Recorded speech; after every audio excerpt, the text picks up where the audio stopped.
14. Team Captain Dennis will introduce their team members. Good afternoon, everyone. This is Abigail, Rachel, Cole, and T. Lang. I'm Dennis, and we're very excited to present to you this afternoon. Marylanders derive a sense of pride and identity from our beautiful landscape, and well-managed farms increase this appeal. With all of the best management practices that have already been implemented, we know that the Herbst Farm is dedicated to a sustainable future for Maryland's agriculture. And agritourism is the key to this future.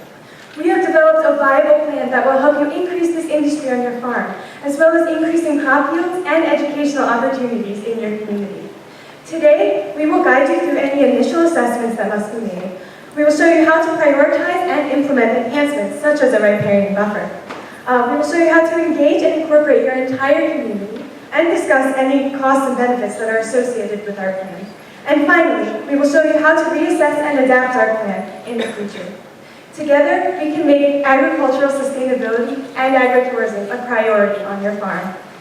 It is critical that we do an initial assessment before implementing any of the activities that Rachel has previously mentioned so that we can truly hit the ground running. By assessing both your soil and water, you will be able to determine the quality and health of your land through various tests. First, you can use soil health cards, which are put up by the Natural Resource Conservation Service, or NRCS. Soil health cards allow you to qualitatively make observations on your land. You can customize these cards to specifically address any issues or highlights on your land. Second, we recommend using laboratory tests, which are quantitative analysis of your land. You can do tests for things like your soil's pH. These tests allow you to get more exact numerical data so that you can truly analyze and evaluate your soil. Finally, for your soil, we recommend updating your nutrient management plan to determine your levels of nitrogen, phosphorus, and potassium. This data allows you to determine how much manure to put directly onto your field to bring your macronutrient levels exactly where you want them to be. Additionally, by having this nutrient management plan, you'll be complying with the 1998 Water Quality Improvement Act, which means that you'll be following all mandates and regulations. It is important to remember that all of these tests will be completely free because the NRCS provides free technical assistance to farmers in order for them to evaluate and assess their land. Now that you have gotten to know your soil a little bit better, it is important to assess your water quality.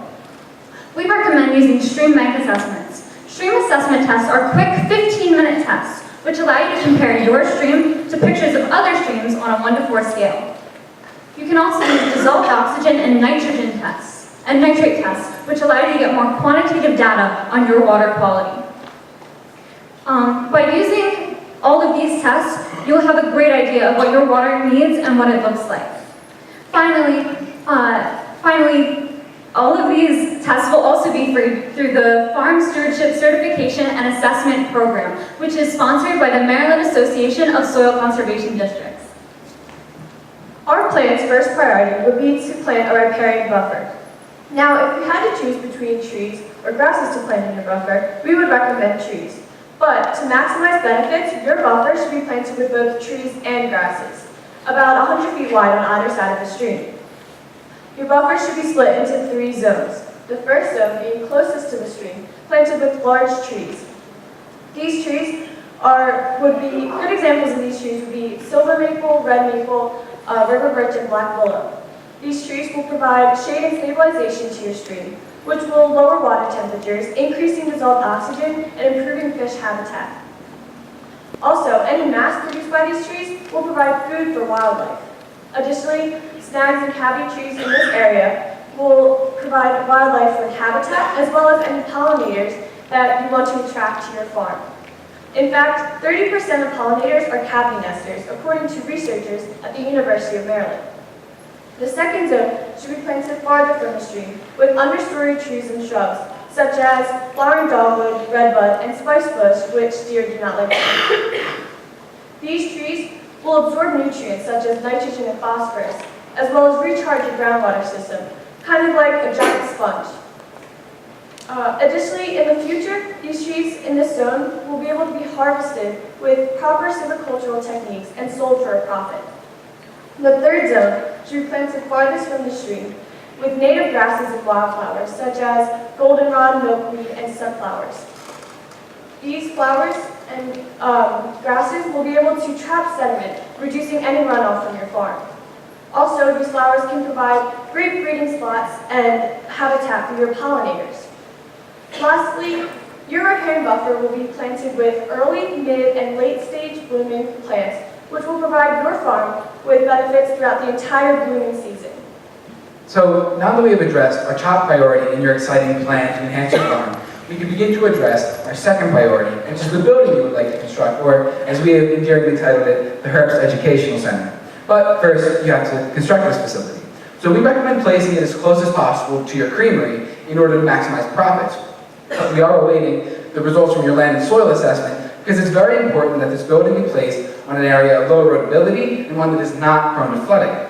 Additionally, our team can work with whatever construction staff you choose in order to make sure that their work is done quickly and efficiently, to ensure that all sediment remains on the work site and that the work site remains covered throughout the process. And in doing this, you will continue to be stewards of your land and water, even through the construction of your new building. Now, once it is completed, you are given essentially a blank canvas upon which you can paint whatever you want. But we recommend the Herbst Educational Center. This is going to be a building which is a single story, comprised of 3 rooms, an outdoor pavilion, and a rainwater control structure which will reduce the impact of stormwater. Now, this building will provide many functions for your farming community. For example, the entrance to the Herbst Educational Center can act as sort of a headquarters for your farm operation. You can collect an entrance fee, have visitors purchase the apples that they've picked, and even promote the sale of your other goods. Now, this is an important function and one that shouldn't be overlooked. And it maximizes space, but the very exciting part of the Herbst Educational Center lies in the 2 rooms beyond, which are dedicated to the education of farmers and non-farmers alike on the topic of land and water stewardship. Here you can place signs detailing the best management practices you have already implemented, like riparian buffers and manure storage. And if you would like, you can even give talks yourself to interested community members detailing how you remain environmentally aware. Now, additionally, around the outside perimeter of the building, we recommend planting several species of native plants, specifically lanceolate coreopsis, purple hyssop, and milkweed, which are not only beautiful, but they actually will provide habitat and food for pollinator species according to the USDA. Now, don't fear, according to the NCF, these native bees will not sting your visitors, but they will provide 2 important benefits. 1, they will benefit your farm processes, and 2, they will enlarge your educational outreach because you can have plaques detailing how the importance of having, the benefits of having these pollinator populations on your farm. So finally, your outdoor pavilion will provide a place for families and friends to congregate and enjoy a lovely picnic after a day of relaxing amidst your rolling landscapes. So you can clearly see how the Herbst Educational Center will allow your shining example to be a guidelight to others who want to do similarly. Education is a cornerstone that we all depend upon, and you can provide this stability for our agricultural communities for many years to come. After you've enhanced your stream with a riparian buffer and built your educational center, you can focus on your orchard. Now, we recommend planting this orchard as close as possible to pollinator habitat to allow native bees and pollinators to pollinate your apple trees as soon as they're in bloom. In order to protect these pollinators and your apple trees, we suggest implementing IPPM, or Integrated Pest and Pollinator Management. We can use this integrated pest and pollinator management to help take in parasites, which are host-specific, and use them to target particular pests. Stated simply, good bugs eat bad bugs, protecting your tree and also allowing your pollinators to thrive in the absence of pesticides. When selecting your apple trees, we recommend that you use dwarf apple rootstock, which will allow you to harvest your apples up to 2 years sooner than conventional rootstock. To water your orchard, you should install drip irrigation systems, which minimize wasted water by targeting only the roots of trees. The cost of this installation will be covered by the Environmental Quality Incentives Program, as Abby will discuss later. Then, after implementing drip irrigation systems, we can implement a pick-your-own-orchard system when your orchard is fully established. This system will allow visitors to come in and pick their own apples, and it provides an excellent opportunity for local families and schools to introduce their children to agriculture. Now, to minimize waste from this system, many apples will fall, so you can go out and collect these apples and turn them into apple cider, eliminating the waste entirely. Lastly, your final enhancement is going to be to increase crop yield by moving your corn maze away from pollinator habitat and moving your harvestable crops towards pollinator habitat.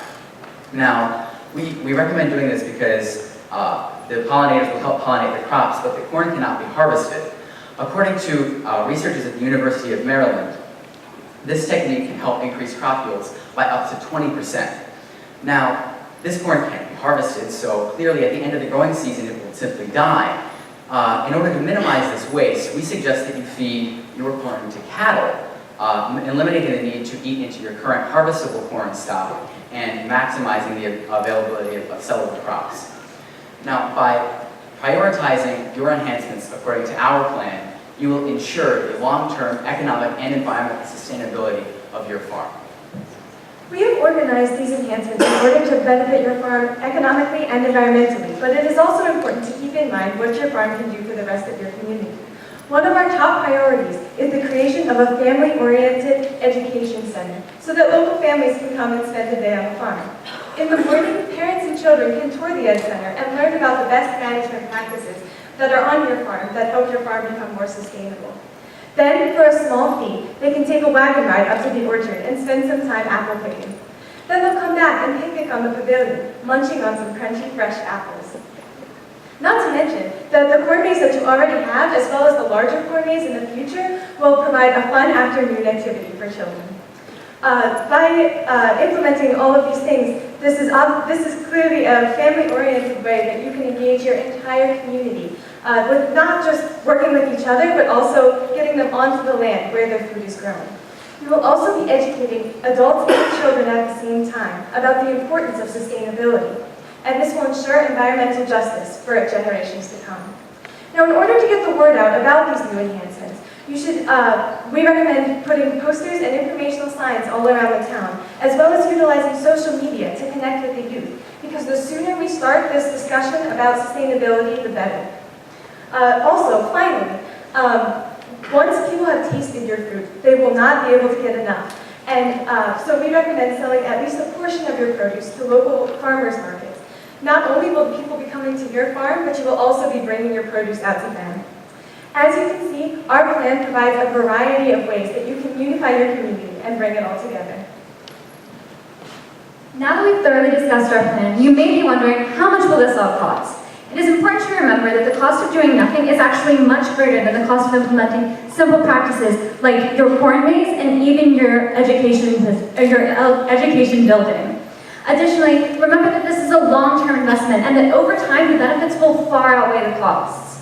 In fact, the only cost you will have is for your education building. This cost may seem large, but when you think about the number of lives you will be impacting through education, it's minuscule. It is our duty to show the next generation the importance of agricultural, soil and water conservation stewardship. By creating this structure, you'll be doing your part to be a role model and give back to your community. These other enhancements that we have mentioned will have no cost, and the cost of these will disappear because of grant programs. To start, we recommend applying to enroll in the Conservation Stewardship Program, or CSP, which provides financial and technical assistance to improve water, soil, air, and habitat quality, water quantity, and energy. According to the 2014 Farm Bill, CSP could give you up to $200,000 over a 5-year contract, and would be great for implementing things like your corn maze and the tree plantings in your apple orchard. A second federal grant program you should consider is the Environmental Quality Incentives Program, or EQIP. EQIP could give you up to $450,000 over a 10-year period, and would be great for implementing things like your pollinator habitat, IPPM, and even your irrigation system. Finally, a great state grant program is the Maryland Agricultural Cost Share Program, or MAX. According to the Maryland Cooperative Extension, MAX could give you up to $20,000 for implementing your riparian buffer. Overall, by using our plan combined with some of these grant programs, you'll be complying with the 2014 Farm Bill and will help take the weight of costs off your shoulders. To further alleviate these costs, many of the enhancements you'll be pursuing have significant economic benefits. Firstly, as T. Lang mentioned, pollinator habitat along riparian buffers will help encourage native bees to pollinate your crops, increasing their yield and your profit. To To maximize this effect, you can make sure all of your crops are planted as close to pollinator habitat as possible. Also, a sufficiently mature riparian buffer can be selectively logged with proper silvicultural practices, and the wood can be sold as either timber or firewood. By constructing your educational center near your creamery, you will be drawing in more customers and maximizing your profit from dairy products. Then, you can rent out some of the space in this educational facility to external things such as meetings and educational programs. To further increase your customer base, you can sell a variety of fruits, crops, and dairy products at local farmers markets. Back at your orchard, your Pick Your Own program can have an entrance fee, as well as charging customers for the apples themselves, and a variety of apple products such as the cider made from fallen apples, apple pies, and apple cider donuts can be sold at the exit. Lastly, by feeding cattle the corn from the corn maze instead of from your harvestable corn, you will be ensuring that you have the greatest yield of crops to be able to sell, maximizing your profit. There will be a multitude of social benefits that our plan provides that will last your community a lifetime. The riparian buffer and pollinator habitat will increase the aesthetic value of your farm, which will attract many visitors as well. Also, if your riparian buffer is planted 100 feet wide, it will reduce noise by 50% according to Forestry for the Bay. It is said that if you give a man a fish, he will eat for a day, but if you teach a man to fish, he will eat for a lifetime. Education is critical to maintaining the many social benefits of our plan, and it is now possible with our new Herbs Educational Center. The education provided by the center will aid in a cleaner environment, ensuring environmental justice for your community. Also, as Dennis mentioned before, the center will provide a place where many of your visitors can have a picnic. There will also be many other recreational activities that your interest group can partake in, such as the Pick Your Own Apples, corn maze, and creamery, where families and friends can enjoy the day together on your farm. Now, along with all of the benefits to both your farm and your community, our plan will bring about many environmental benefits as well. In fact, you can see that your farm will be central to providing these benefits to each of Maryland's 4 interrelated natural resource areas. There's soils, aquatic systems, forests, and wildlife. Now first, your soils will see benefits from many of the enhancements we've recommended. First, your riparian buffer will provide both cover and stability through its leaves and roots, thereby reducing both raindrop and stream bank erosion. Additionally, the flowering plants and grasses you implement will die back annually, adding organic matter and improving structure. And your drip irrigation system will increase soil moisture, thereby reducing the incidence of surface crust. And all of these benefits taken together will greatly improve soil fertility. Now additionally, your aquatic systems will see myriad benefits as well, as you can imagine. Decreased nutrient runoff and increased infiltration due to your expanded buffer will decrease water pollution and eutrophication in your stream.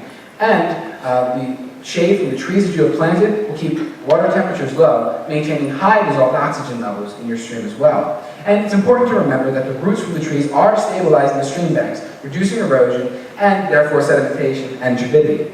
Now for your water, these effects will ripple out, benefiting the entire Chesapeake Bay watershed. You may even see benefits from our plan that you wouldn't expect, such as those that will arise in our forests. First, it's important to remember that any increase in forested area is a benefit, and that's exactly what your riparian buffer is. But by conserving the hydrant and moist soils along stream banks, you're also conserving important critical habitat for many tree species. And additionally, by decreasing soil erosion and increasing soil productivity, you're going to increase forest productivity and the surrounding area. Finally, our plan ensures that your wildlife will also see a multitude of benefits. Your buffer will provide habitat for many small game species like quail and rabbits. It will also act as a wildlife corridor connecting fragmented forest area, and the buffer will provide feed for many animals depending on the plant you choose to implement. Finally, your aquatic organisms will see more suitable habitat due to the decreased water pollution in the area. So you can see how you will act as the force that knocks down the first domino in a long line of benefits ranging from economic to social to environmental. As you can see, your farm will act as the missing puzzle piece, connecting the 4 main resource areas in your farm and in your community. We have developed a viable plan that shows a solid understanding of the economic, social, political, and environmental issues associated with agroforestry. George Washington once said, "Agriculture is the most helpful, most useful, and most noble employment of man." And with our plan, we guarantee that you will be doing your part to promote a sustainable future for Maryland's agriculture through agritourism. Thank you, and we will take questions at this time.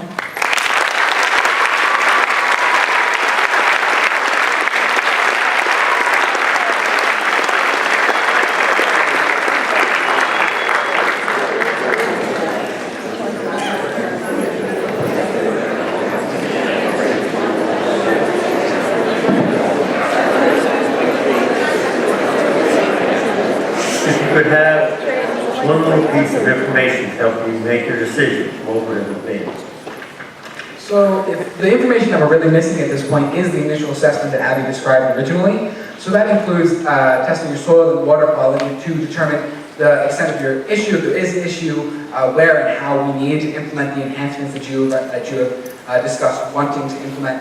So really, that's what we're missing at this point, so the initial assessment. Yeah, and so that includes like where we're going to place your education center. We said that we recommend placing it right by your creamery so that people can get ice cream while they're learning about all your BMPs. But again, that depends on the initial assessment, so we can't say definitively where that's going to go. And that's just one example. Question number 2. What were some of the other alternatives that you considered in making your decision? How did these alternatives shape your final decision? So when we first started prioritizing our plan, we decided that we needed to do an initial assessment, and that's why we put the riparian buffer first, even though the end goal of our plan is really education. So we think that the education center is critical, but we have to prioritize the riparian buffer above that, just to handle any critical source areas or anything that we would find during our initial assessment. So that was one thing that we considered when we were prioritizing.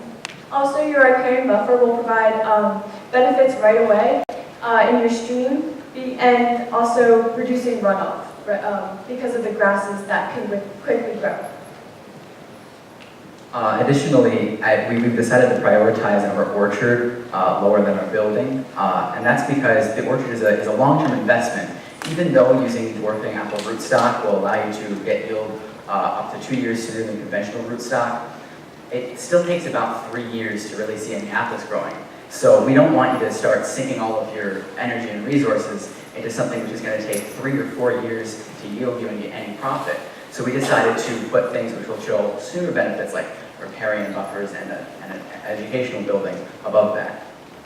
Right, and moreover, grant programs are going to dilute any cost for your orchard, and therefore we decided that it was going to be lower on our priority list just because you're going to have an easy time implementing it with all the help from federal and state grants that Abby had discussed earlier.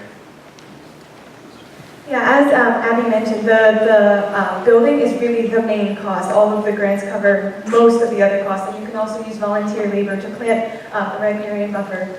So we decided to prioritize that a little bit lower, but we understand that things can change. So if money is a huge concern for you, then we can readjust. All right, question number 3, it's a long one. In your decision, you had to weigh political, social, economic, and environmental impacts of different agricultural practices.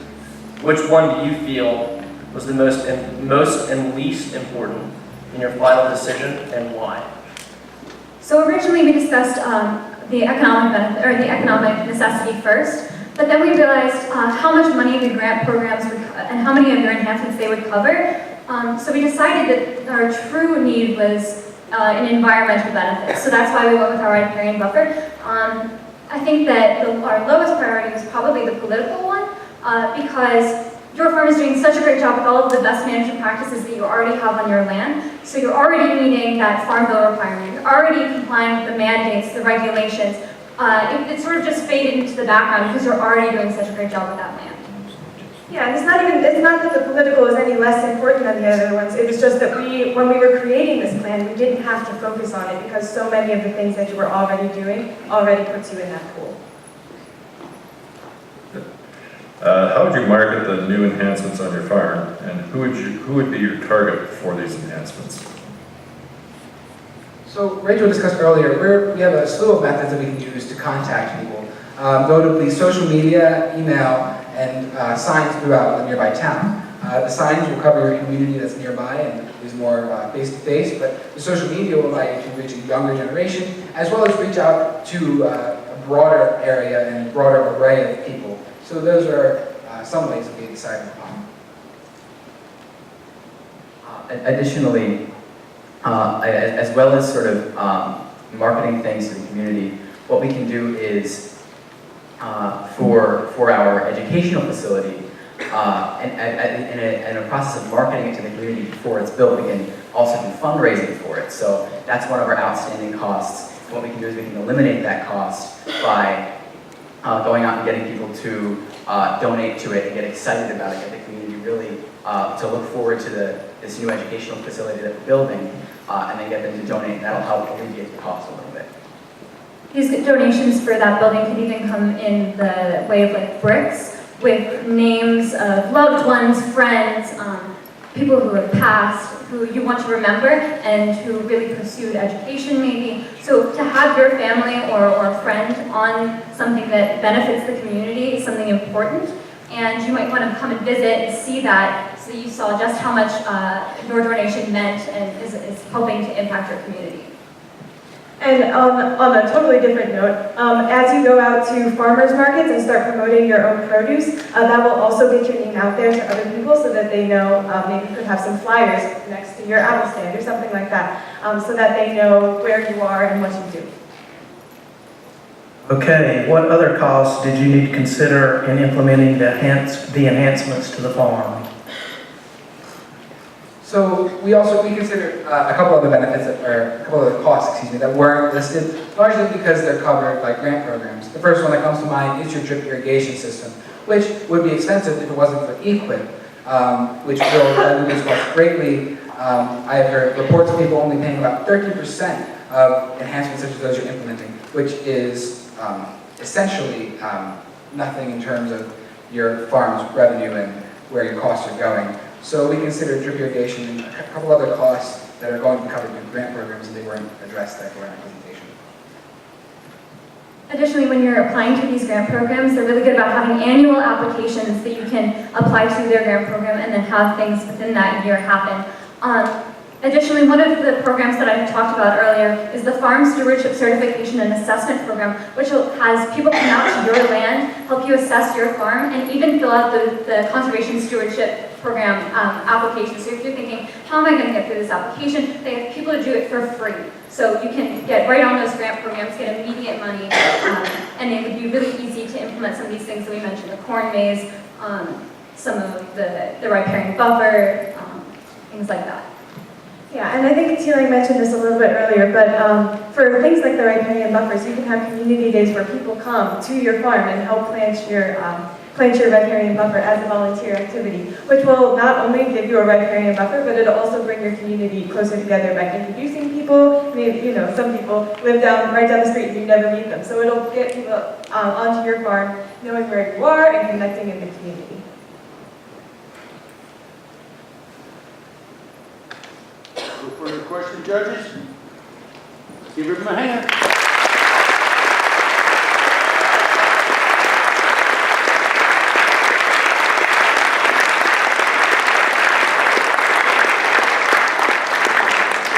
Bert, it's all yours. All right, ladies and gentlemen, once again, team number 1714. We want to make a few announcements